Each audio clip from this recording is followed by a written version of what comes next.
Hello student, question आज हम solve करेंगे एक्सरसाइज 9.2 और इसका क्वेश्चन नंबर फर्स्ट। देखो, बुक में ये फिगर दिया होगा, ठीक, और बाकी सारी वैल्यू दे रखी होंगी। देखो, सबसे पहले दिया है कि ए बी सी डी एक पैरेललोग्राम है। तो पैरेललोग्राम क्या होता है तुम्हें पता है कि अपोजिट साइड्स इक्वल होती हैं। तो यहाँ पे दिया हुआ है कि A B equal to 16, A B equal to 16 है। तो ये नीचे वाला ये सी डी भी क्या होगा, ये भी 16 होगा, ठीक है। उसके बाद में दिया है A E equal to 8 centimetre, A E equal to 8 centimetre. उसके बाद में दिया है C F equal to 10 centimetre. मतलब अगर हम फिगर को इस तरीके से देखें, ठीक, तो ये बेस होगा, ये हाइट मानी जाएगी इधर वाली। तो ये दे रखी है 10 सेंटीमीटर। अच्छा, तो फाइंड ए डी, हमें क्या पता करना है, इसकी ये वाली साइड पता करनी है, ठीक है। तो देखो बेटा, हमें क्या पता है कि एरिया पैरेललोग्राम क्या होता है, ए बी सी डी। जैसे area parallelogram A B C D, इसी की बात कर ले तो फार्मूला बनेगा base into height, base into height. तो हम तुम्हें ये लिख के दिखा रहे हैं, देखो, area of A B C D, area of A B C D के बराबर होगा भाई इसका एरिया इसके बराबर होगा कि नहीं। ये मतलब कि मैंने केवल लिखने के लिए बनाया है, क्यों, अभी तुम्हें पता चलेगा। देखो, हम इसका एरिया दो तरह से निकालते हैं।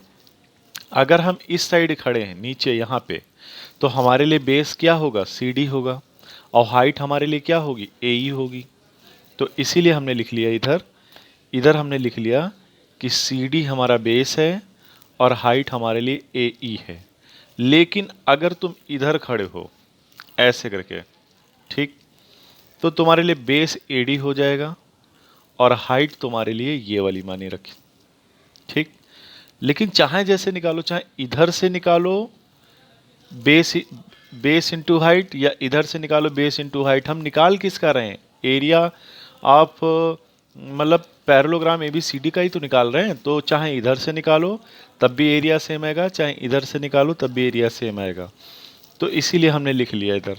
इधर के लिए जब हम नीचे खड़े हैं तो हमारे लिए सी डी बेस है, हाइट हमारी ए ई है, और जब हम इधर खड़े होंगे तो हमारे लिए बेस ए डी होगा और हाइट हमारे लिए सी एफ होगा।